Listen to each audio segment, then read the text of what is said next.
दंडवत प्रणाम। दंडवत। ये मिडिल में रखने से हरे कृष्णा देवी दंडवत दंडवत। दीदी प्रणाम। सभी को दंडवत प्रणाम। हरे कृष्णा दीदी दंडवत प्रणाम। दंडवत दंडवत दीदी दंडवत प्रणाम। दंडवत। हरे कृष्णा। ओम अज्ञानतिमिरान्धस्य ज्ञानाञ्जनशलाकया चक्षुरुन्मीलितं येन तस्मै श्रीगुरुवे नमः। नमो महावदन्याय कृष्ण प्रेम प्रदायते कृष्णाय कृष्ण चैतन्य नामने गौरतुषे नमः। हे कृष्ण करुणा सिंधु दीन बंधो जगतपते गोपेश गोपिका कांत राधा कांत नमोस्तुते। तप्त कांचन गौरांगी राधे वृंदावनेश्वरी वृषभानुसुते देवी प्रणमामि हरिप्रिय। तवैवास्मि ना जीवामि त्वया बिना इति विज्ञाय राधे त्वं नय मां चरणान्तिकम्। गुरुवे गौरचंद्राय राधिकाय तदालये कृष्णाय कृष्ण भक्ताय तद्भक्ताय नमो नमः। वांशाकल्पतरुभ्यश्च कृपा सिन्धुभ्येव च पतितानां पावनेभ्यो वैष्णवेभ्यो नमो नमः। श्री कृष्ण चैतन्य प्रभु नित्यानंदा श्री अद्वैत गदाधर श्रीवासादि श्री गौर भक्त वृंद। हरे कृष्ण कृष्ण कृष्ण हरे हरे, हरे राम राम राम हरे हरे। मैं सर्वप्रथम मध्य गुरु पाद पद्म परमाराध्य तब नित्र प्रविष्ट ओम विष्णुपाद अष्टोत्तरशत श्रीमद् भक्ति वेदांत श्री नारायण गोस्वामी महाराज मध्य शिक्षा गुरु पाद पद्म परमाराध्य तब नित्र प्रविष्ट ओम विष्णुपाद अष्टोत्तरशत श्रीमद् भक्ति वेदांत श्री बावन गोस्वामी महाराज के अभय चरणारविंद में अनंत कोटि दंडवत प्रणाम ज्ञापन कर उनकी अहित कृपा की वांछा करती हूँ। मैं ग्रंथराज श्री भजन रस तदय रचयिता ओम विष्णुपाद श्री भक्ति विनोद ठाकुर के चरणारविंद में असंख्य कोटि दंडवत प्रणाम कर उनकी अहित कृपा की प्रार्थना करती हूँ। मैं सभी वैष्णवियों के लिए यथा योग्य वंदन अभिवादन दंडवत प्रणाम करती हूँ। भजन का रहस्य। कैसे भजन रहस्यपूर्ण होता है, अर्थात साधन करते करते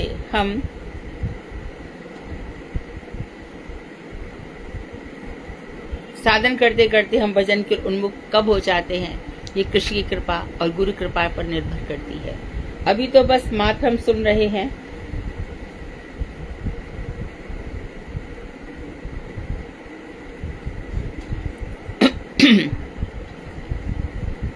और गुरुदेव ने जो नाम दे रखा है हमें, हम उस नाम को जपते हैं, सुनते हैं। और हमारा मार्ग कौन सा है? श्रौत पथ, सुनने से होता है। अभी कल एक ने प्रश्न पूछा कि हम यदि लिखते रहे राम राम राम कृष्ण कृष्ण लिखते रहे तो हमारा हो जाएगा क्या? नहीं होगा, क्योंकि लिखने की व्यवस्था किधर बताई ही नहीं गई है। कहीं साधन भजन में कहा ही नहीं गया कि तुम खाली एक एक नाम लिखते रहो। और ये पूरा महामंत्र है, जितिर में लिखोगे उतिर में तो कीर्तन हो जाएगा। खाली कृष्ण कृष्ण लिखने से तो काम नहीं चलेगा क्योंकि राधा जी और राम राम लिखने से भी काम नहीं चलेगा।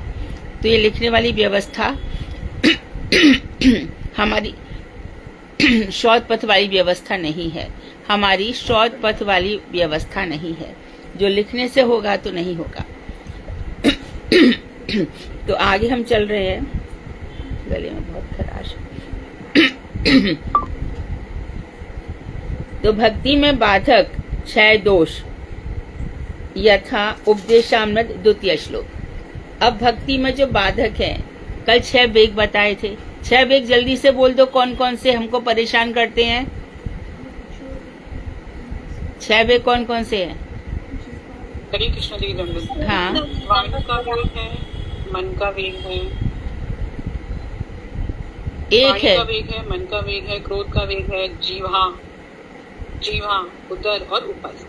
हाँ, बाचो वेगम, वाणी का वेग, मन का वेग, क्रोध का वेग, जिह्वा का वेग, उदर का वेग, उपस्थ का वेग। ये शरीर के धर्म है और मनोधर्म है।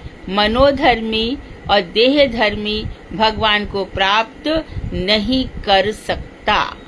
जो मन के अनुसार चलता है, जो शरीर की सुविधा के अनुसार चलता है, उसको भगवान की प्राप्ति नहीं होती, क्योंकि भगवान आत्मा तत्व है और उनका कनेक्शन हमारी किससे है? आत्मा से। तो 6 वेग शांत कर लिया तो उन्होंने बता दिया कि वो सारे संसार को जीत सकता है। अब उसके आगे बता रहे हैं कि 6 दोष कौन कौन से हैं। इसको भी याद कर लो अच्छी तरीके से। अत्याहाराः, अत्याहाराः, प्रयासश्च, और फिर प्रजल्पो नियमाग्रह। उसके बाद है जनसंगस्य लौल्यम च षड भक्ति विनश्यति, षड्वी भक्ति विनश्यति, षड्वी भक्ति विनश्यति। अधिक आहार या संचय।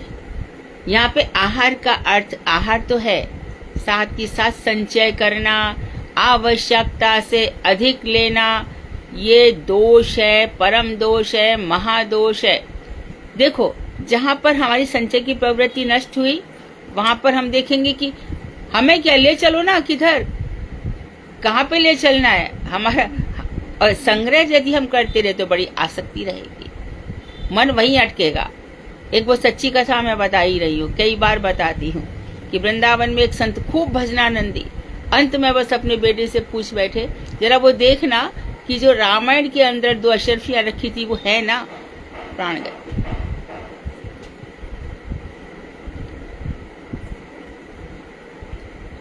तो संचय, तो यहाँ पर आहार का अर्थ मात्र भोजन नहीं है, संचय भी है। अत्यधिक आहार या संचय एकत्र करने की प्रवृत्ति है। और भी बहुत सी, ऐसा हमारे घर में ऐसा भी होता है ना, हम सबके घरों में, अरे कोई आएगा घर में, 2 की जगह 3 रोटी बना लो, चौथी बना लो, हम लोग ऐसा करते ही है। तो उसमें कम ना पड़ जाए, और इसी चक्कर में बासी तिवासी चौवासी खाते रहते हैं। वो भी मत करो। जो है घर में, और थोड़े से फरसाण रहते ना, नमकीन वगैरह या लड्डू वड्डू घर में से कुछ पड़े रहते, उससे पूरा कर दो। लेकिन सुबह का शाम, शाम का सुबह मत खाओ। सुबह का शाम, शाम का सुबह मत खाओ। पूरी 4 घंटे तक चल सकती है, पराठा 2 घंटे तक, रोटी तो 1 घंटे के अंदर खा लेनी चाहिए, या तो रोटी तो सिकती आए। वो इससे क्या होता है, शरीर पुष्ट रहता है, शरीर पुष्ट रहता है। बासी दिवासी खाने वालों की बुद्धि खराब रहती है। कार्तिक मास में तो विशेष रूप से आता है कि बासी खाना ना खाएं, क्योंकि उसके अंदर जो जीवाणु है ना वो पनपने लग जाते हैं। पहले ऐसा नहीं होता था। देखो, एक डिब्बे में रोटी रख दो और भूल गए आप, देखो रोटी हरी नीली काली कैसी पड़ जाती है, एकदम खराब हो जाती है। इसी प्रकार से मानो कोई डिब्बा आपने खोला ही नहीं और अच्छे से रखा, तो उसमें क्या होता है, जीव कहाँ से पैदा हो जाते हैं पता ही नहीं चलता है, लेकिन उसमें रनिंग चलता रहता है, तो वो सब चीजें ठीक रहती हैं। जब भी बाहर जाओ तो चीजों को स्टोर करके जाना चाहिए। जीरा है, उसको थोड़ा सा कढ़ाई में गरम करके रख दो, और धनिया है ना, जहां तक हो बाजार से ये धनिया मिर्च ये मत खरीदो, खुद ही साबुत लाओ और खुद ही घर में पीसो। काली मिर्च जहां तक हो, अभी तो खैर होता नहीं, इतने खल्लर मुसर नहीं होते घरों में, नमक वगैरह भी घर में कूट के पीसना चाहिए। ये सब हेल्थ के लिए अच्छे रहते हैं। और जितनी जरूरत हो, पहले हमारे यहाँ चक्की थी, जितना जरूरत था उतना ही आटा पिसता था, तो ताजा आटा पिसता था, रोज बलिष्ठ रहते थे। डबल रोटी, अच्छा डबल रोटी ब्रेड ना, ब्रेड यदि खा लिया तब तो मर गए। क्यों नहीं खाना चाहिए, प्रिजर्वेशन है। और एक मैदा को आप कितने दिन तक, 1 दिन 2 दिन 3 दिन, वो 5 दिन कहते हैं, 5 दिन की एक्सपायरी डेट है। अरे कोई रोटी तो सोचो हमने कितने केमिकल्स अपने पेट में डाल दिए। इन सब बातों का ध्यान रखें, आहार संबंधी बातों का, है ना। आहार या संचय। अब आ रहा है प्रयासश्च, प्रयास करो। कैसे, भक्ति के प्रतिकूल चेष्टाएं, जिनसे हमारी भक्ति नहीं हो रही, हम वो सारे काम कर रहे हैं। वेदांत कहता है कुर्वन्नेह कर्माणि जिजी विशेषतम समाहा। कर्म करते हुए हम 100 वर्ष तक जीने की इच्छा करें। कौन से कर्म महाराज, ये तो बताओ। भगवान के चरित्र का अनुशीलन, श्रवण, कथा। तो हम क्यों जी रहे हैं, कथा श्रवण के लिए, कथा गान के लिए, कीर्तन के लिए। जहां हमने यह छोड़ा वहां जीवन दुश्वार लगता है। हम क्यों जी रहे हैं? कुछ है तो नहीं। जहां हमने उसका फल चाहा रिटर्न में, सब खत्म, बिल्कुल मन नहीं लगेगा, जीवन बोझ हो जाएगा। आज जितनी सुसाइड की प्रवृत्ति बढ़ रही है वो इसीलिए बढ़ रही है कि शरीर को बहुत कुछ चाहिए। महाप्रभु ने कहा है कि सबको मेरी बातें सुनाओ, ये सब बातें सिखाओ सबको। और आस में पास में जो आपसे मिलने जुलने वाले हैं उनको बोलो कि देखो तुम्हारी पंचायत बहुत होगी, अब मेरी बातें सुनो, मेरे गुरुजी ने, मेरे शास्त्रों ने जो बताया वो सुनो। तो इसलिए जो भी चेष्टाएं, जो भी काम किए जा रहे हैं, भक्ति नहीं बढ़ रही तो उनको कामों को रोक दो। प्रार्थना है हमारे यहाँ, कर्म करती हम 100 वर्ष तक जीने की इच्छा करें, मरने की। मनुष्य जन्म, ये अगला जन्म नहीं जानते हैं। कृष्ण को कौन सी चीज बुरी लग गई और कौन सी योनि में डाल देंगे, और किसी योनि में भगवान की भक्ति नहीं हो सकती, इसी में हो सकती है। इसलिए हमें क्या करना है, बस भजन करते करते करते ये तो हो सकता है कि मैं बहुत भजन कर रही, बहुत भजन कर रही हूँ, मुझे कृष्ण दिखाई नहीं दे रहे, मुझे किशोर जी के चरण दिखाई नहीं दे रहे, मैं क्या करूं, रोता बिलखता। यही तो मैं देख रहा हूँ कि तू कितना रोती है, कितना बिलखता है, तू क्या है, ऐसे यही तो मैं देख रहा हूँ। यही मेरे हृदय को प्रभावित करता है। तो कैसे पता चले कि आप खुश हो?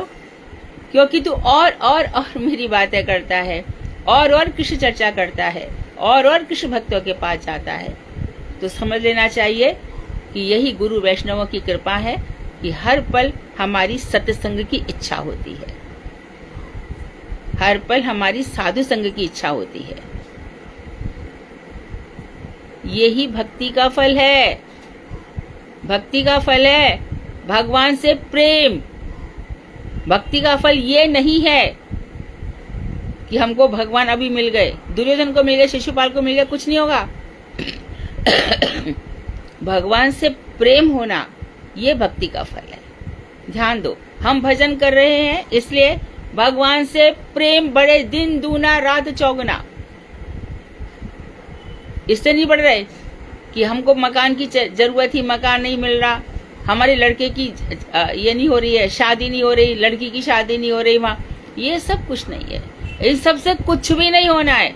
ये सब देहावेश है, मनोधर्म है, इनसे कुछ नहीं होगा। भक्ति का फल है दिन दूना रात चौगना, साधु संतों से प्रेम करना।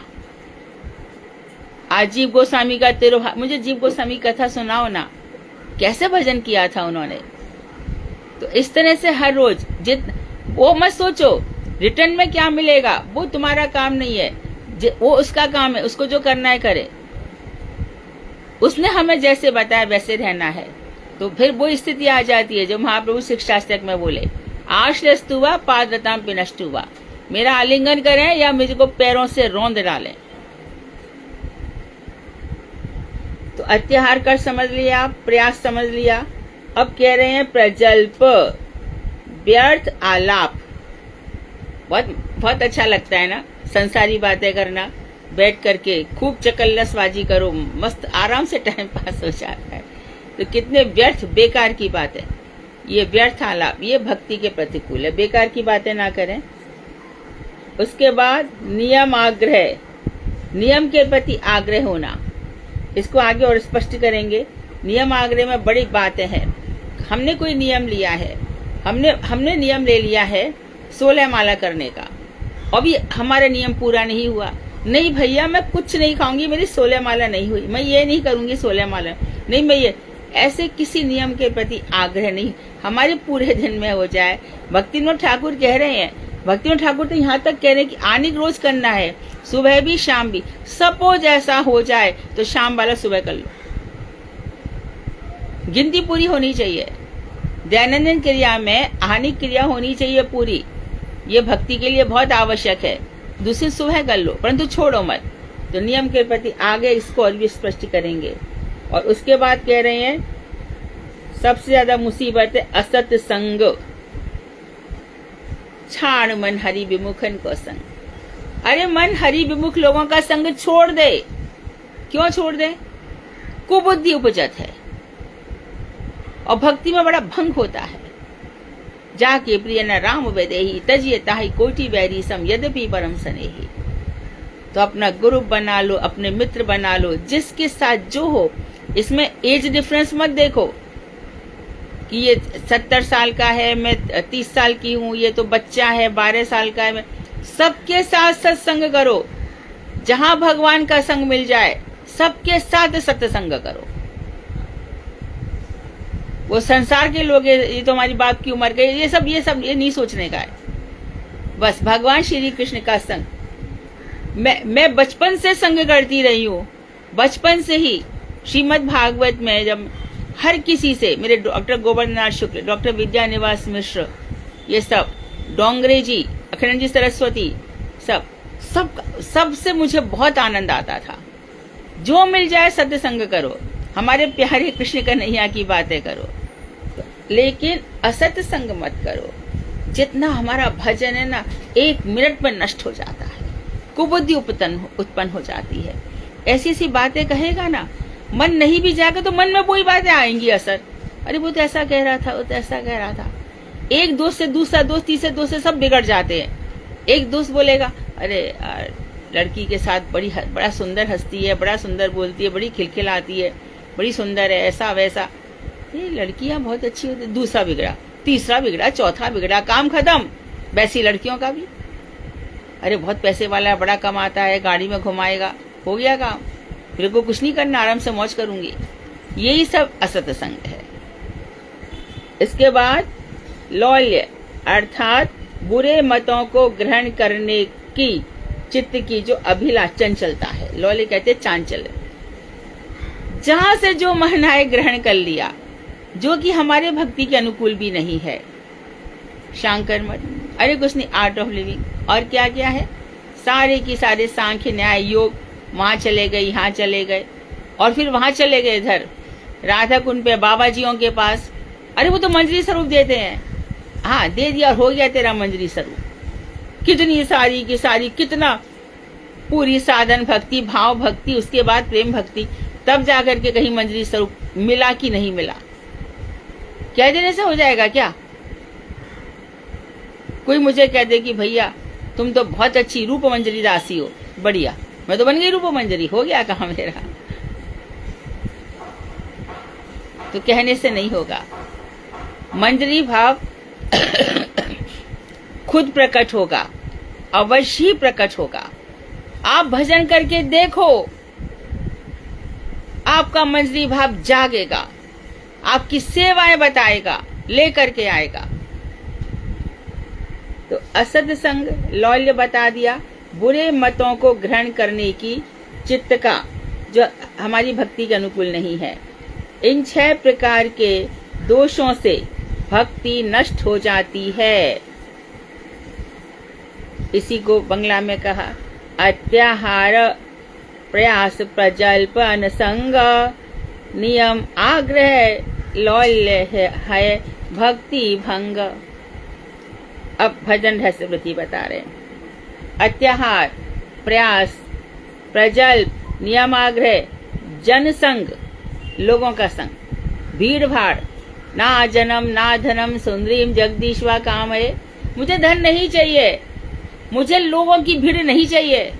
अरे बड़े फेमस है वो तो, कितने उनके फॉलोअर्स हैं, 7 लाख, 8 लाख, 10 लाख। अरे गौर शिवाजी महाराज कह रहे हटो, उनको तो शौचालय जाने, तो मुझे लोगों का संग नहीं चाहिए। अरे उन लोगों के मन में कितनी कितनी भावनाएं भरी पड़ी हैं, कितने कुत्सित विचार भरे पड़े हैं। और हमको लगता है कितने लोग कथा सुनने, कथा सुने तो कहाँ गई भक्ति? तो बहुत जनसंग, लोगों का संग भी नहीं चाहिए। और लौल्य, ये 6 भक्ति विरोधी दोष हैं। अब अत्याहार को बता रहे हैं, अर्थात अधिक आहार। किसी भी विषय का अधिक सेवन अथवा आवश्यकता से अधिक संग्रह की चेष्टा, यह सब अत्याहार है। पहले स्पष्ट कर दिया, आवश्यकता से अधिक कुछ भी मत संग्रह करो। संग्रह करके देखो कीड़े नहीं पड़ जाते क्या? गेहूं का, अच्छा मानो संग्रह कर लिया बहुत सारे, अब उसमें लगा के रखो कुछ भी, चलो चावल का संग्रह कर लिया, अब चावल के संग्रह के लिए क्या क्या इकट्ठे करके रखे। मानो अरे बहुत अच्छा रहता है कि बोरिक पाउडर डाल दो, लेकिन वो बोरिक पाउडर अपना असर भी तो दिखा रहा है ना चावलों में। बेस्ट है 1 महीने का राशन लो, ज्यादा मगजमारी नहीं, और उसी को ऐसे ये तो मैंने एक छोटा सा उदाहरण दिया। इसी प्रकार से जो संग्रह है, मेरे पास चांदी हो जाए, सोना हो जाए, अब लोगों को बड़ा पश्चाताप हो रहा है। अरे भैया हमने बेकार एफडी में पैसा डाला, चांदी तो 2 लाख हो गई, सोना तो कितना हो गया, 1.25 लाख कितना हो गया, इतना हो गया, हमने क्या ही किया। अब तो 100% क्या कर लेगा, मानो हो भी गया तो क्या कर लेगा, बेचने वाला था क्या, और बेच के क्या खरीदने वाला था। इसलिए ज्यादा और तो संचय ना करें, उतना ही साई इतना दीजिए जा मैं कुटुंब समाए, मैं भी भूखा ना रहूं साधु ना भूखा जाए। अब बता रहे घर में रहकर भी जो घर में आसक्त नहीं है, अर्थात जो ग्रह मेधी नहीं है, घर में पड़े हुए हैं। भागवत में कहा है ना 60 साल तक तो तू जी ले, उसके बाद तो तू कुत्तों का जीवन, बैल का जीवन, गधों का जीवन, सुअर का जीवन, ऐसा जीवन जीता है। भक्त हैं जो किसी से नहीं झुकते, 60 साल के हो या 80 साल के हो, 100 साल के हो, वही भक्त हैं जो सीधे कह सकते अपना काम करना, भक्ति कह सकता है। मेरे जीवन में दखलंदाजी करने की जरूरत नहीं है, अपने मतलब से मतलब रख। कृष्ण का दिया खाता हूँ, कृष्ण का दिया रहता हूँ, तू कौन है मेरे लिए। भक्त ऐसा जीवन जीता है। नहीं तो धृतराज जैसी हालत हो जाती है, विदुर जी आकर के परे डांटते हैं धृतराज को, कोई जरूरत ही किसी के सामने झुकने की, कृष्ण है हमारे। तो ग्रह त्यागी भक्तों के लिए संचय करना निषिद्ध है। इसके बाद बताया ग्रही वैष्णवों के लिए निर्वाह उपयोगी संग्रह की आवश्यकता है, परंतु आवश्यकता से अधिक संग्रह अत्याहार है। अब बोले कि सच्ची भैया जो आप तो मठ में रहते हो, आपका क्या, सुबह खाया शाम को खाया ना, ग्रह वालों को तो सब जोड़ना पड़ता है, कब कौन मेहमान आ जाए, कब कहाँ आ जाए। तो उस स्थिति में विचार करते हुए कहा कि देखो जो घर में रहती हुए घर का त्याग कर दिया है, उनसे कहा गया कि तुम संचय मत करो, सब छोड़ दो, छोड़ के चलो। अच्छा, और जो घर में वैष्णव रह रहे हैं उनके लिए क्या करना है, जिससे जीवन चल जाए, निर्वाह के उपयोगी, जितना हमारा निर्वाह हो जाए, जीवन चल जाए, इससे जितने संग्रह की आवश्यकता है, आवश्यकता से अधिक संग्रह अत्याहार है। अब बता रहे भजन पिपासु लोगों के लिए विषयी लोगों की भांति संग्रह करना उचित नहीं है। जिनको भजन की प्यास है, जिनको भजन की पिपासा है, हमें भजन करना है, तो लोग क्या करेंगे, ऐसे लोग विषयी लोगों के समान संग्रह ना करें, उनके लिए संग्रह करना उचित नहीं है। फिर है भक्ति विरोधी चेष्टा अथवा विषयों को भोगने की चेष्टा ही प्रयास का तात्पर्य है। विषयों का सेवन करना, कौन कौन से विषय, जो हमारे ज्ञानेंद्रियां हैं, ज्ञानेंद्रियों को, आंख को, कान को, नाक को, त्वचा को, शब्द, रूप, रस, गंध, स्पर्श,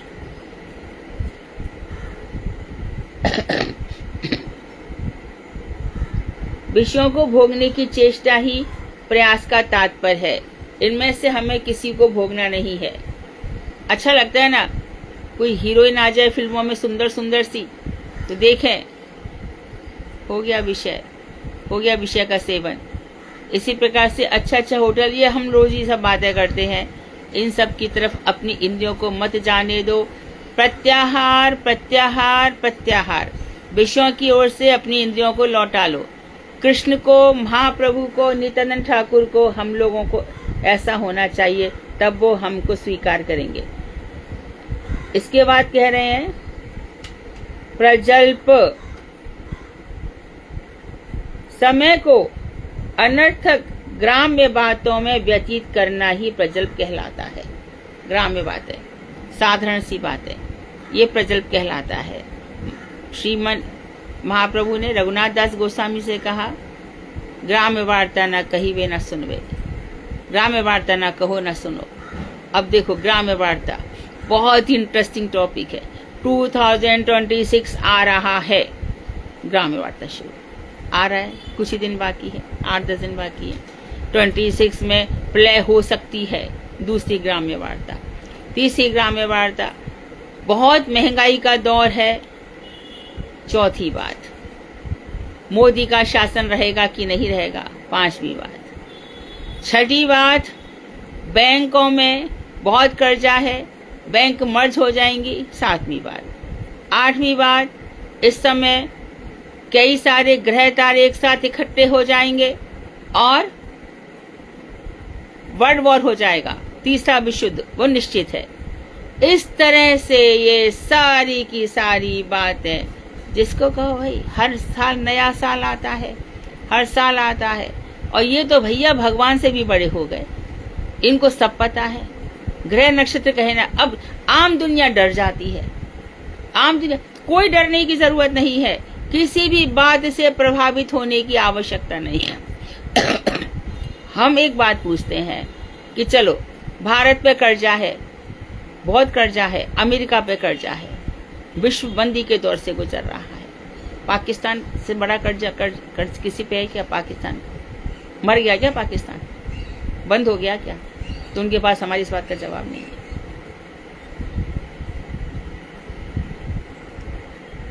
कृष्ण बचे, हमारी गीता बची, और जो भजन कर रहा था उसको भगवान ने प्रेरित किया कि तू हवाई जहाज छोड़ के चला जा।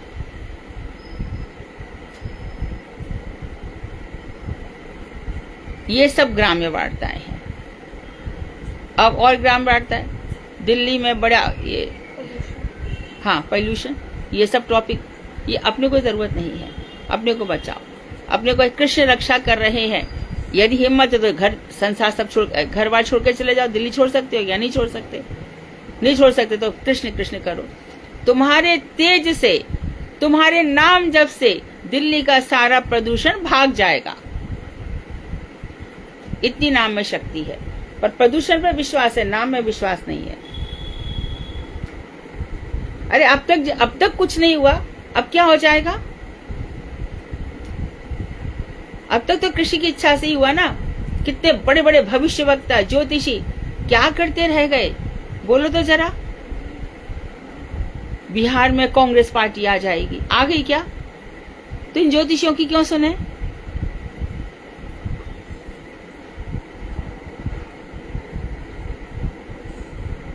तो ये सब व्यतीत करना, ये सब प्रजल्प कहलाता है। इसकी जगह वार्ता करो।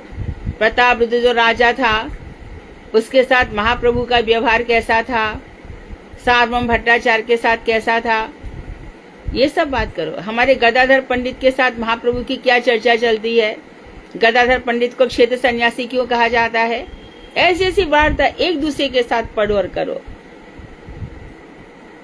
भगवत सेवा रूप उच्चतम अधिकार की प्राप्ति के लिए चेष्टा ना कर निम्नतम स्वर्ग आदि की प्राप्ति के, देखो नियमाग्रह, नियमों में आग्रह, एक पहले इसको समझ लो। नियमाग्रह में बहुत कंफ्यूज होते हैं।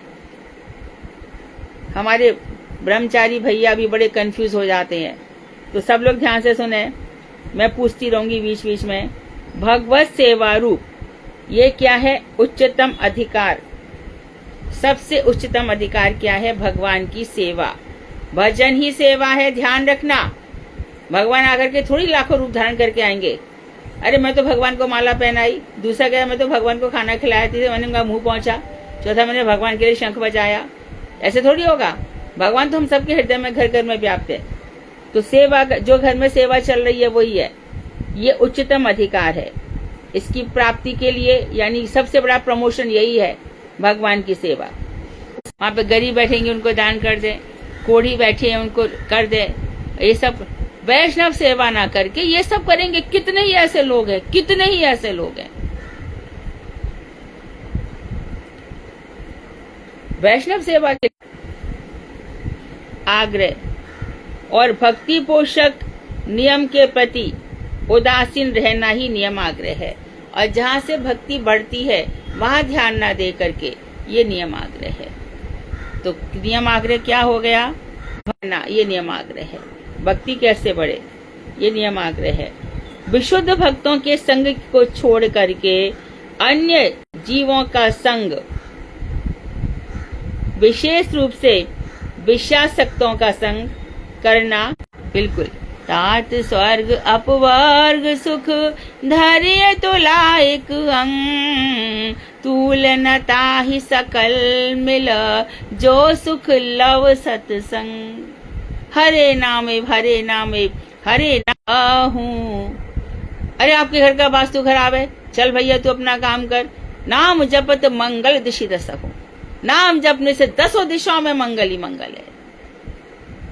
तुम्हारे घर में ऐसा हो गया है, अब ऐसा करके ऐसा करो, कितना रुपया लगेगा पंडित जी।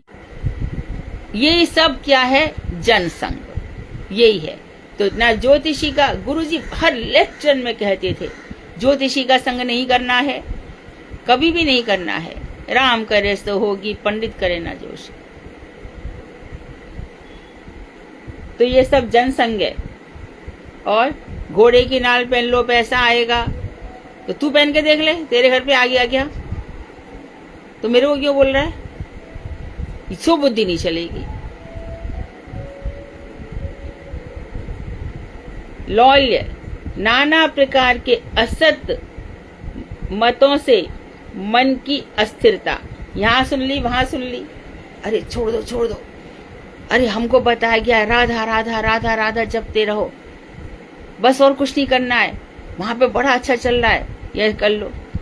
ओ जो महामंत्र है, जो सांप्रदायिक मंत्र है, चारों संप्रदाय से जो आए हुए मंत्र हैं,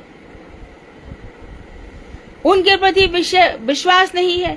एकादशी कहा शास्त्रों में, श्रीमन महाप्रभु ने अपने मैया से एकादशी कराई, नंद बाबा ने एकादशी करी, वहां पे कोई मन नहीं है तुम्हारा।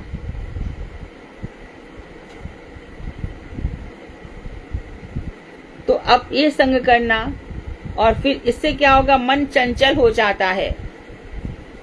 मनवा तो चहुदिस फिरे, अरे वहां अच्छा, वहां अच्छा, वहां कर लेंगे, वहां कर लेंगे। अरे बड़े बड़े लोग वहां पर, अरे कृष्ण से बढ़कर कौन है, गुरुजी से बढ़कर कौन है, सरस्वती प्रभुपाद से बढ़कर कौन है, बताए वो अपना मंजरी स्वरूप। अरे जीव गोस्वामी से बढ़कर कौन है, गुण मंजरी है, बताए ना कोई अपना मंजरी स्वरूप।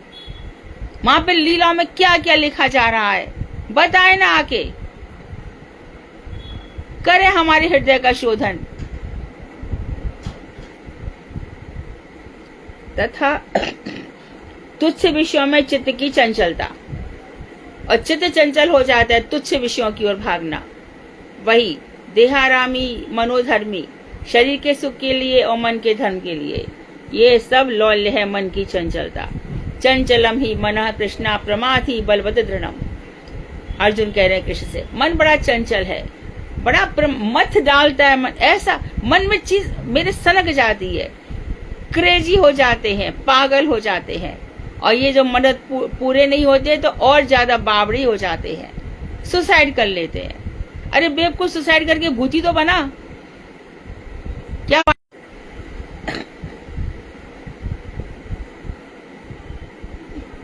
प्रजल्प फालतू की बातें द्वारा साधु निंदा होती है ना।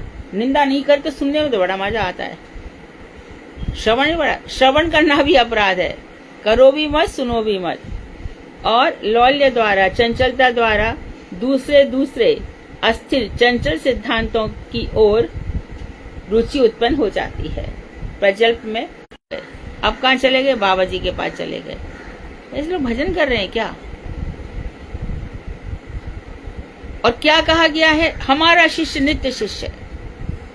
मैं अपने भक्तों को धीमताम श्रीमताम के घरों में, जिससे वो भजन कर सके।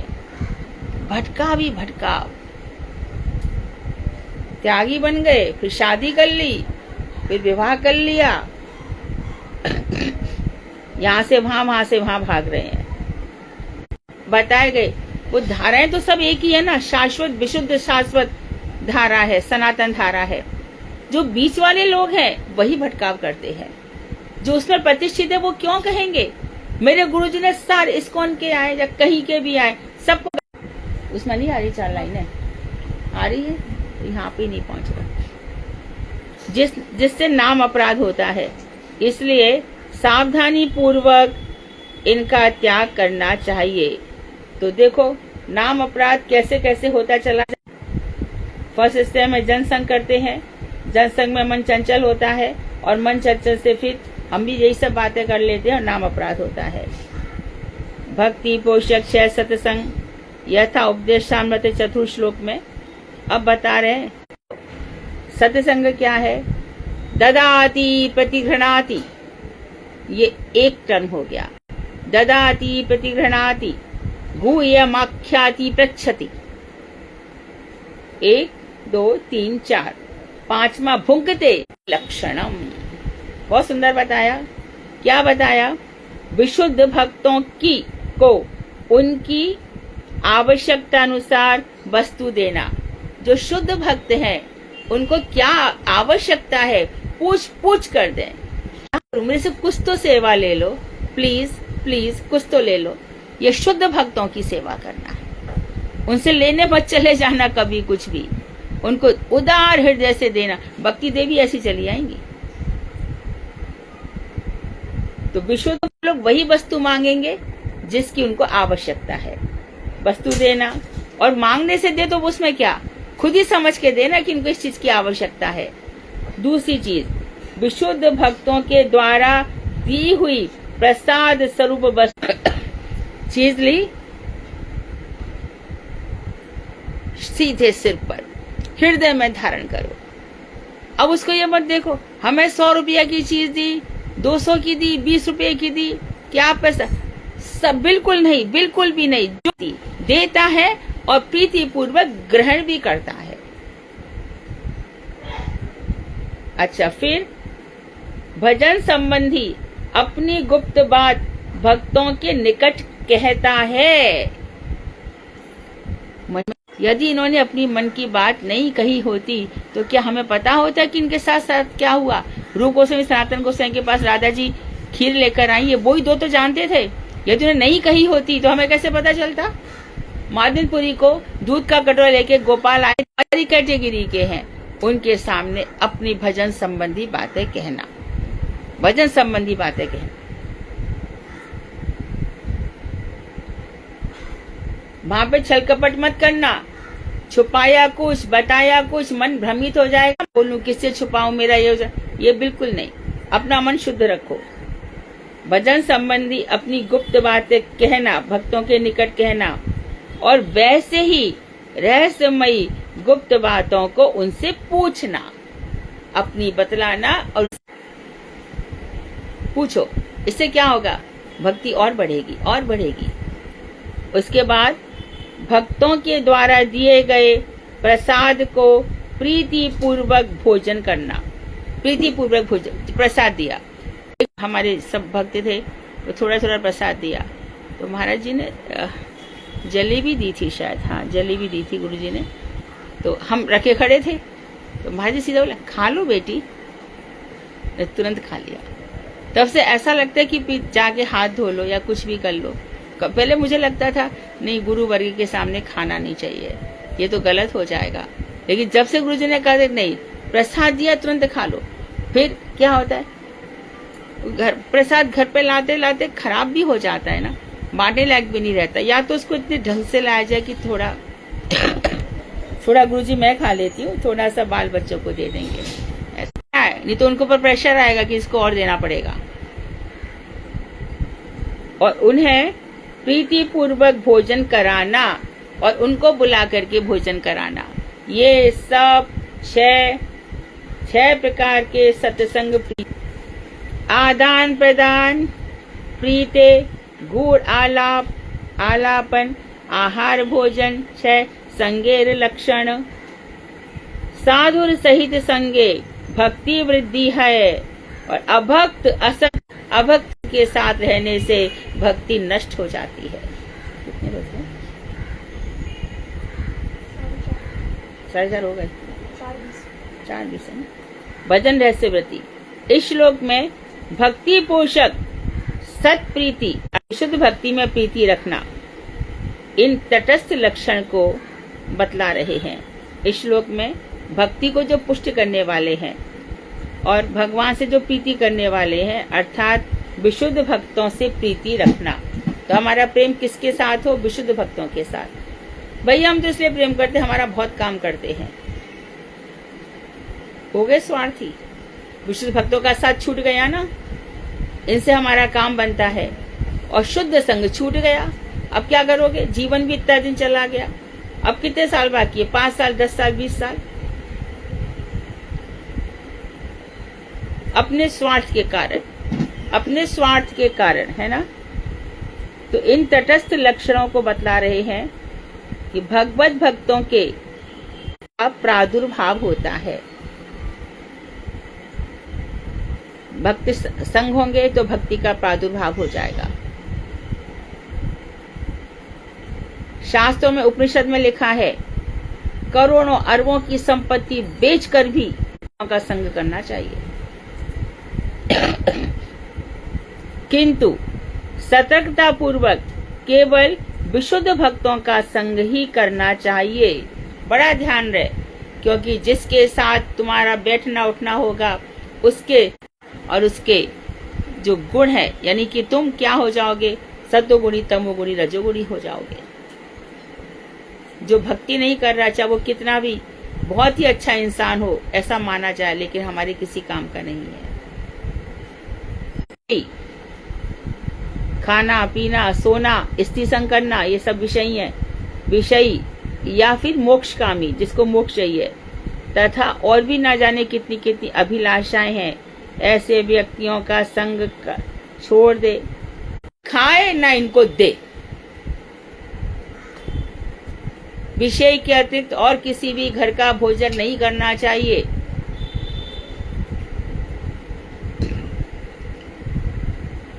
कितने ही हमारे संत हैं ऐसे, कौन मुझे तुम लोग को शायद याद आ जाए, उनसे पहले पूछते थे कि तुम्हारे जो भगवान है उनको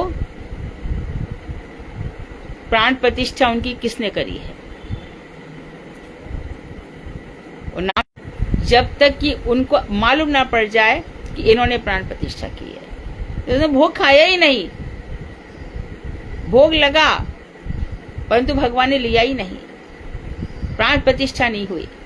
तो ऐसे अगर भगवान हमारा खाली नाटक चल रहा है, कुछ नहीं खा रहे, उनके संग दोष से भक्ति की हानि होती है। उनके साथ न लें न दें। भक्ति संबंधी गोपनीय विषय भी उनके निकट श्रवण नहीं करना चाहिए। वो भक्ति की बातें बताए, गहरी गहरी मत सुनो। देख लो, साफ लिखा है इसमें। और उनका स्पर्श किया हुआ अन्न भी ग्रहण नहीं करना चाहिए।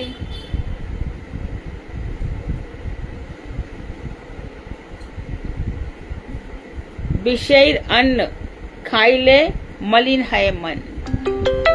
विषय का अन्न खाने से काट दे बेटा। विषय का अन्न खाने से मन मलिन हो जाता है। अर्थात क्या? मन में भक्ति नहीं आती, मन उदास हो जाता है, मन यहाँ वहाँ भटकता है, इसलिए मत खाना। मलिन मन हईले नहे कृष्णेत स्मरण। और मन मलिन हो जाएगा तो कृष्ण का स्मरण नहीं होगा। श्री चैतन्य चैतन्यमृत में कहा गया है, स्वजातीय स्निग्ध आशय भक्तों के साथ परस्पर प्रीति द्वारा भक्ति की वृद्धि होती है। स्वजातीय यानी कि समान भक्ति वाले, यानी कि मैं गौड़िया वैष्णव हूँ, आप भी गौड़िया वैष्णव हैं, हम एक दूसरे का खूब खाएंगे पिएंगे। यहाँ पे हम तीसरे के खाए मलिन हो जाता है मन, इसलिए नहीं खाना चाहिए। और स्निग्ध आशय हमारे कैसे? स्निग्ध आशय अर्थात कोमल आशय, भगवान में ही जिनका पूरा की पूरा स्निग्ध मन, कर्कश मन नहीं, स्निग्ध आशय भक्तों के साथ परस्पर प्रीति, आपस में प्रेम रखना चाहिए। कर रहे हैं सामान्य लोग से जो भक्ति को टच तक नहीं कर गए, उनसे बात कर रहे हैं। अरे मैं अपने भाई से बात कर रही हूँ, बहन से बात कर रही हूँ, क्या कर रही है? अरे मैं तो उनके विषय बताया, इसको कुछ समझ में आ रहा है क्या? भक्त क्या होते हैं? विषय खराब हो गया, हाँ? ब्लड खराब हो गया।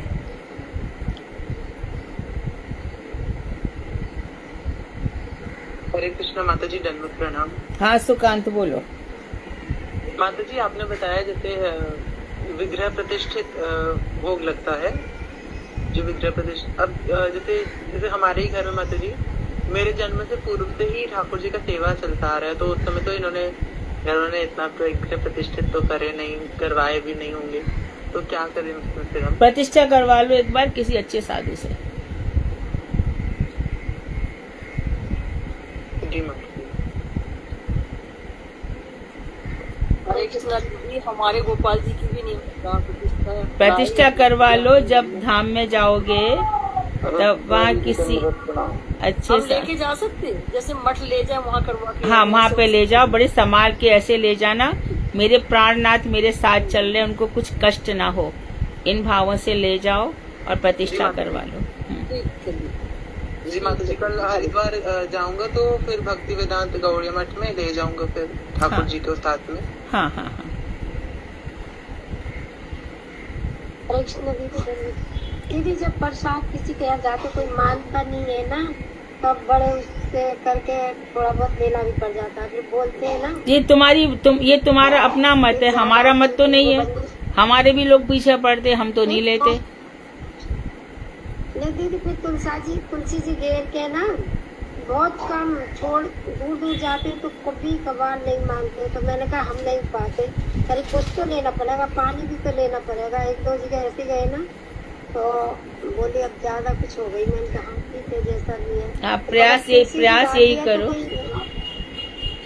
प्रयास यही करो, थोड़ा सा जीवन है, अनमोल जीवन है, हीरा जन्म अमोल था, कौड़ी मोलन जाए। बहुत संभालो अपने जीवन को, एक एक पल संभाल के रखो। बहुत सुंदर जीवन चल रहा है, तुम एक एक हो, 10-10 का उद्धार करोगे, सबका कल्याण करोगे। ये मार्ग बहुत उत्तम मार्ग है।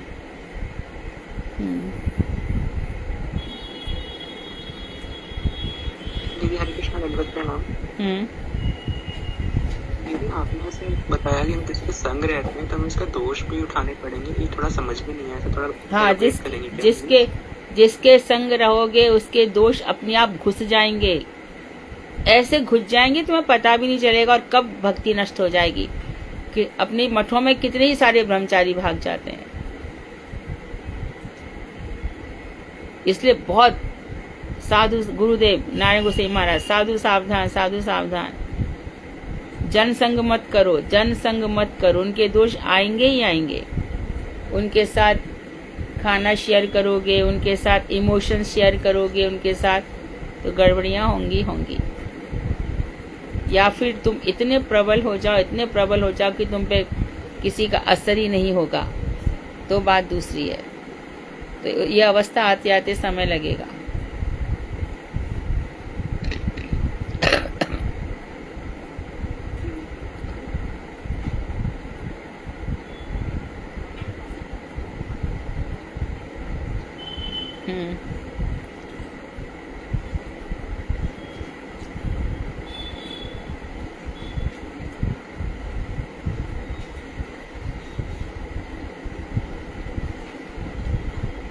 और कोई प्रश्न है?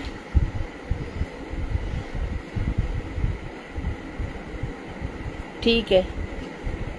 चैतन्य भागवत, गौर प्रिया। हरे कृष्ण दीदी, ओम ज्ञानतिमिरान्धस्य ज्ञानञ्जनं शलाकया चक्षुरुन्मिलितं येन तस्मै श्रीगुरवे नमः। गुरुवे गौरचन्द्राय राधिकाय तदालय कृष्णाय कृष्णभक्ताय परवत्ताय नमः। सर्वप्रथम अपने गुरुपाद पद्म ओम विष्णुपाद अस्त्रोत्तर श्री श्रीमद् भक्ति वेदांत श्रीधर गोस्वामी महाराज जी के चरण कमलों में अनंत कोटि दंडवत प्रणाम करते हैं। तत्पश्चात अपने परम गुरु सत्य प्रविष्ट को विष्णुपाद अस्त्रोत्तर श्री श्रीमद् भक्ति श्री शिला सिद्धांति गोस्वामी महाराज जी एवं नित्य लीला प्रविष्ट और विष्णुपाद अस्त्रोत्तर श्री श्रीमद् भक्ति वेदांत नारायण गोस्वामी महाराज जी के हरे चरण कमलों में अनंत कोटि दंडवत प्रणाम करते हैं। श्रीमती मधुसूदन बेलवाल दीदी के चरणों में मेरा अनंत कोटि दंडवत प्रणाम और सभी वैष्णव वैष्णवी के चरणों में मेरा यथा योग्य दंडवत है। तो हम श्री चैतन्य भागवत के 90 घंटे जब अष्टादश अध्याय पे पहुंचे हैं और उसमें हमने जो लास्ट श्रवण किया था वही श्रवण किया था कि महाप्रभु ने सबको वेश धारण करने के लिए कहा। फिर सबने जो नाना प्रकार के वेश धारण किए थे उसका हमने वर्णन सुना था और अब महाप्रभु स्वयं आद्य शक्ति का रूप धारण करके आए थे। उनका वो रूप देख के कोई भी समझ नहीं पाया था कि वो गंगा है, लक्ष्मी है, श्रीमती राधा रानी स्वयं है। सबको वह अलग अलग रूप से दिख रहे थे। तो अब जब महाप्रभु आद्य शक्ति के रूप में आए तो उन्होंने बोला कि मेरा स्तव पाठ करो। तो सब ने महाप्रभु का स्तव पाठ करना शुरू किया और जब सबने महाप्रभु का स्तव पाठ करना शुरू किया तो सब अपने अपने भाव अनुसार उनका स्तव पाठ कर रहे थे। उन सबने ऐसा कहा कि आप सारी प्रकृति की शक्ति हैं, आप जगत की जननी हैं और सारे जीवों का आप पालन करती हैं। आपका स्मरण अशेष बंधनों से छुटकारा देता है। साधु जनों के घर में तो आप महामूर्ति हैं और जो असाधु लोग होते हैं उनके घर में आप काल रूप आए हैं, क्योंकि महाप्रभु शक्ति के रूप में तो सब उसी भाव से उनका वो कर रहे हैं, स्तव कर रहे। वैष्णवों के लिए तो सब स्थानों में जो शक्ति है वो वैष्णवों के लिए श्रद्धा स्वरूपा है और हे माते आप अपनी शुभ दृष्टि हम पे प्रदान करें। फिर वे ये कहते हैं कि जो भगवान के शरणागत, यहाँ पे महाराज जी भी अपनी टीका में और श्री वृंदावन दास ठाकुर जी समझाते हैं कि जो भगवान के शरणागत जीव हैं उनके लिए महामाया जो है आद्य शक्ति के से कृष्ण सेवा की प्रवृत्ति उससे प्राप्त होती है और जो नंद सुता है, सुता की सेवा ही जीवों के लिए परम हितकारिणी है और कात्यायनी के निकट प्रार्थनीय है। जो हमें कात्यायनी के निकट प्रार्थना करनी है वो यही करना है कि हमें नंद गोप सुत की सेवा मिले, यानी कि श्री कृष्ण की सेवा मिले। फिर ये बोलते हैं कि आप ही विष्णु भक्ति स्वरूपा है, इससे सभी विद्याएं आपका ही प्रकाश वेद है। शक्ति मां के सभी स्वभावों की आप ही शक्ति है, अर्थात कारण स्वरूप है। आप ही वेद शास्त्रों में चिन्मय शक्ति को का सभी प्रकाश प्राकृतिक सृष्टि का फल कहा गया। फिर जब वे ब्रह्मांड और वैकुंठ का भेद बताते हैं, ये बताते हैं कि जैसे वैकुंठ है वो तो स्वप्रकाशित है और जो ब्रह्मांड है वो सृष्ट वस्तु है। तो वो ये बोलते हैं अपनी टीका में कि वैकुंठ की माता आप नहीं है पर ब्रह्मांड की ये जो 2-3 लाइन तुम बोल रही हो इनको फिर से बोलो, लास्ट 2-3 सेंटेंस फिर से बोलो। लास्ट लाइन में ये बोला कि जो ब्रह्मांड और वैकुंठ है उसके बीच में यही अंतर है कि जो वैकुंठ है वो स्वप्रकाशित वस्तु है और जो ब्रह्मांड है वो सृष्ट वस्तु है। उसमें तो एक तो श्रेष्ठ वस्तु है जो ब्रह्मा का लोक है ना, श्रेष्ठ वस्तु है, और जो वैकुंठ है वो स्वप्रकाश है, यानी कि उसका खुद का प्रकाश है। और इसलिए फिर वो आगे बोलते हैं कि जो वैकुंठ की माता है वे आप नहीं है, वैकुंठ की माता नहीं है पर ब्रह्मांड की आप जननी है, क्योंकि वह स्वरूप पर चिन्मय शक्ति होकर भी गुणमय जगत की सृष्टि कारिणी है। वहाँ पर ये बताया गुणमय जगत की सृष्टि करती है, ठीक है। जी। तो फिर यहाँ पे तो ये बोलते हैं कि जो भगवत सेवा कराएगा, ये तो मतलब हो चुका कि उनके घर में तो वो मूर्तिमान स्वरूपा है, लेकिन जो अभक्त है उनके घर में वो काल स्वरूपा के रूप में आती है जो उनको बांधती है। तो फिर मैं ये बताते हैं कि विष्णु भक्ति परायण सेवन जन के निकट आप श्रद्धा के रूप में उदित होती है और जो कृष्ण सेवा से विमुख है उनके घर में वह भोग कामनाओं में प्रमत्त कर देती है उन व्यक्तियों को जो कृष्ण सेवा से विमुख है। जब महाप्रभु के परिकरों ने उनकी इस प्रकार से स्तुति की तो धीरे धीरे कालस्थान मतलब रात होनी शुरू हो गई और सबने जब देखा कि रात होनी शुरू हो गई, क्योंकि उन्हें पता ही नहीं चला कि कब रात हो गई, तो सबने देखा कि रात होनी शुरू हो गई। तो सबने कहा कि रात क्यों बीत गई, हे कृष्ण आपने हमें अपने आनंद से वंचित क्यों कर दिया? और ये देखकर सब क्रंदन करने लगे। महाप्रभु ने सबको देखा और महाप्रभु ने सब पे अपना अनुग्रह किया और मातृभाव धारण करके परम स्निग्ध होकर सबको अपना स्तनपान कराया। जगत जननी का रूप धारण कर कमला, पार्वती आदि भाव में सबको स्नेह किया। गीता में जब कृष्ण ये बोलते हैं कि मैंने तुम्हारा माता धाता पिता मैं ही माता हूँ, तो उसका यहाँ पे महाराज जी बताते कि उस वाक्य को भी महाप्रभु ने स्वयं कृष्ण ने यहाँ पे सत्य किया। फिर श्रीला वृंदावन दास ठाकुर जी समझाते हैं कि श्री चंद्रशेखर जी के भवन में जो विषय विग्रह है के आश्रय उचित मातृत्व प्रकाश मिला, सभी भावों में अवस्थान के लिए अयोग्य निराशकारी होने पर भी वह विषय विग्रह का अपना भगवत स्वरूप नहीं है। इसका अर्थ वो ये बताते हैं कि भगवान कभी भी सेवक और सेविका नहीं हो सकते, वे सदा प्रभु एवं भोगी हैं। उनके अनुगत जो शक्तिगण है वही उनके सेवक और सेविका हो सकते हैं, और जो इस काम को उल्टा करते हैं ना, उल्टा करने की चेष्टा करते हैं, वो माया से विमोहित हो जाते हैं। इस अभिमान के कारण ही जीव यहाँ पे बंध जाता है और वो भगवान को अपना वस्तुओं का प्रबंध करता मान लेता है कि भगवान हमारी वस्तुओं का प्रबंध करेंगे, और इससे वो बंध जाता है। लेकिन जहाँ पे महाप्रभु ने जी शक्ति स्वरूप में सेवा करके लीला किया, इसमें हमें बिल्कुल ये नहीं समझना चाहिए कि भगवान हमारी सेवा करेंगे, हमें उनकी सेवा करनी है, उसकी शिक्षा दिया। और लोगों को उन्होंने ये भी शिक्षा देने के लिए चित्त शक्ति एवं माया शक्ति की क्रिया समूह का प्रदर्शन करके उन्होंने ये शिक्षा दिया कि बद्ध जीवों में छिपे हुए नित्य वृत्ति भक्ति की शिक्षा दी। जड़ जगत में प्रयोजनीय आहार्य दान एवं स्वरूप को उपलब्ध की हुई आत्मा को भगवान के निकट से सेवा ग्रहण करने के बदले उन भगवान की सेवा करना ही उचित है, इस बात को उन्होंने जताया। अंत में श्रीला वृंदावन दास ठाकुर जी ये बताते हैं कि जो श्री चैतन्य की माया जो है ना, वो परम गुण है, और जो लोग गौर भोगी है, मतलब जो गौर नागीवाद आदि ऐसी चीजों में मानते हैं, उनकी लेश मात्र भी भक्ति नहीं होती। श्री चैतन्य देव ने मूढ़ जनों को इसकी जानकारी नहीं दी है अपनी गुण लीलाओं। तो अंत में श्री वृंदावन दास ठाकुर जी यही बोलते हैं कि अरे मेरे भाइयों, सुनो, चैतन्य की कथा सुनो। मध्य कंठ में वर्णित जहाँ जहाँ उन्होंने जो कुछ भी किया है उसके बारे में सुनो, और श्री चैतन्य तथा श्री नित्यानंद चांद जिनके जीवन है, वे वृंदावन दास ठाकुर, उनके योग्य श्री चरणों में उनकी महिमा का गान करें। वांछा कल्पतरुभ्यश्च कृपा सिंधु भयवच पतितानां पावनेभ्यो वैष्णवेभ्यो नमः। ठीक है, ठीक है। कीर्तन मैं करूँ आज? विनीता सुधा किसका नंबर है आज? बताओ उन लोगों को। दीदी आज दीदी मैं ही कर रही थी कीर्तन, अगर कोई और कर रहा है तो माता जी कभी मेरा भी नंबर कीर्तन में लगाइएगा प्लीज। ठीक है, तो आज आप ही कर दीजिए। जी आप ही कर दीजिए, आप ही कर दीजिए कीर्तन। जी माता जी।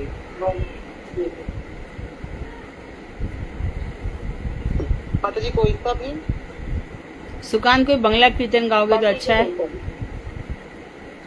बंगला कीर्तन माता जी गौरांग बोलीते हवे गा दो। हरे कृष्णा। सर्वप्रथम अपने गुरु पाद विष्णु पाद श्रोता श्रोता शिव श्री भक्ति विधान माधव गोस्वामी महाराज की चरणों की वंदना करता हूँ। तत्पश्चात संपूर्ण रूपन गुरुवर एवं गुरु परंपरा के चरणों की वंदना करता हूँ एवं अपनी शिक्षा गुरु श्री श्री मधु दीदी की चरणों की वंदना करता हूँ। गौरांग बोलिते हवे पुलक शरीरा, हरि हरि बोली तेना ज्ञाने बवनीरा।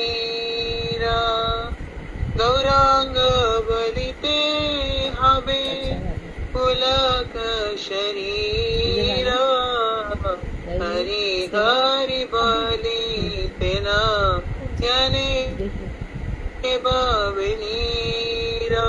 आर का विनेताय जने करुणा हईवे,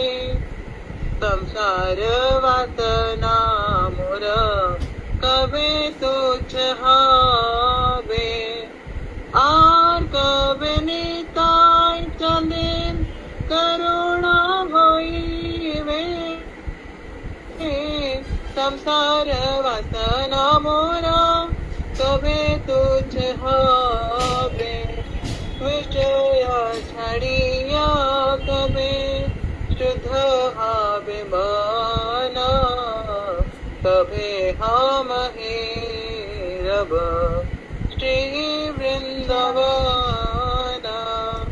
विषय छड़िया कभी शुद्ध हावे माना कभी हम हे रब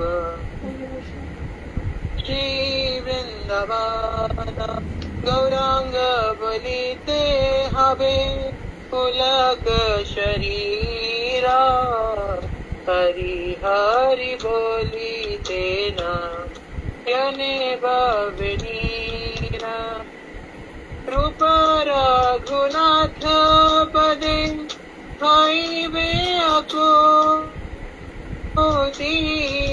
तबे हम पूजा बसे युगल प्रीति रूप रघुनाथ पदे होइबे अकुति तबे हम पूजा बसे युगल प्रीति रूप रघुनाथ पदे प्रभु मोर आश प्रार्थना करय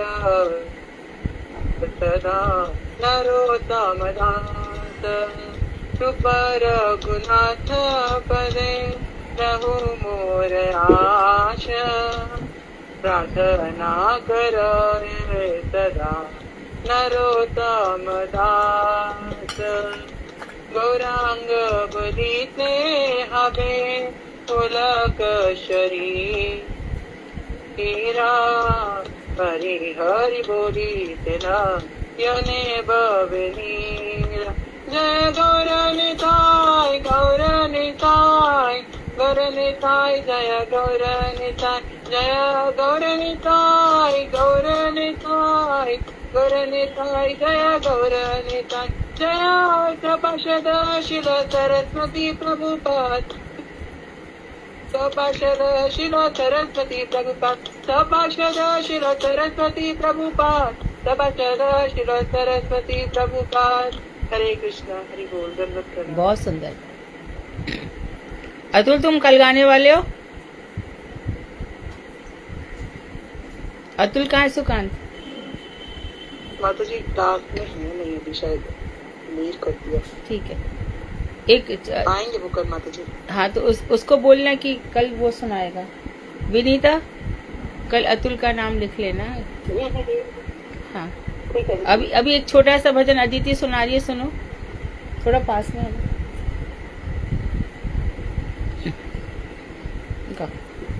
हरे कृष्णा दंड प्रणाम। ओ हे वैष्णव ठाकुर दयार सागर एदासे करुणा करी। ओ हे वैष्णव ठाकुर दयार सागर एदासे करुणा करी। दिया पद छाया शोधो हे आमाय तोमार चरण धूली। ओ हे वैष्णव ठाकुर दयार सागर एदासे करुणा करी। छाया बेग दोमी छाया दोष शोधी छाया गुण देहो दासे। छाया सतसंग देहो ए आमारे बोशीचे संगेर आसी। ओ हे वैष्णव ठाकुर दयार सागर एदासे करुणा करी। एकाकी आमार नाही पाय बल हरिनाम संकीर्तने। तुम्ही कृपा करी श्रद्धा बिंदू दिया देहो कृष्ण नाम धनी। ओ हे वैष्णव ठाकुर दयार सागर एदासे करुणा करी।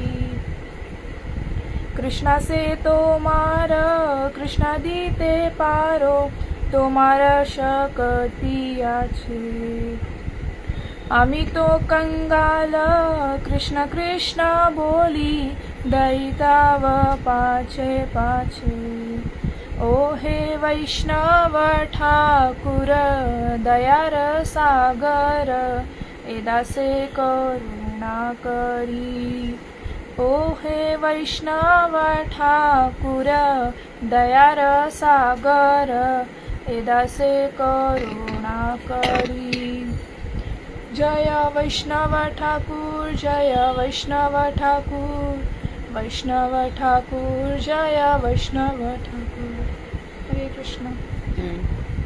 तो सभी लोग क्लास में ऐसी प्रयास करें, सभी लोग प्रयास करें, है ना। सब अच्छी अच्छी बातें सीखें सिखाएं, जितने भी नगर ग्राम है। हाँ ठीक है।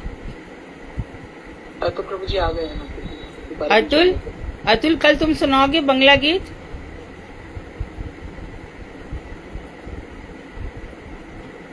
Are you listening me? बात कर लेना सुकांत उससे बाद में। जी माता जी, अभी तो वो इनका शायद नेटवर्क ना इशू कर रहा है। हाँ हाँ हरे कृष्ण कहाँ गया? ठीक है। विनीता, अतुल जी दीदी। तुम लिस्ट रखो अपनी, तैयार है ना। सबको मोटिवेट करो कि सब अच्छे से अच्छे बंगला, जो श्रीमन महाप्रभु लोचन दास ठाकुर, नरोत्तम दास ठाकुर, भक्ति विनोद ठाकुर, इन सब के पदों का ही सब गायन करें। वांछाकल्पतरुभ्यश्च कृपा सिन्धुवेव च पतितानां पावनेभ्यो वैष्णवेभ्यो नमो नमः। हरे कृष्ण जी, धन्यवाद। हरे कृष्णा हरे कृष्णा।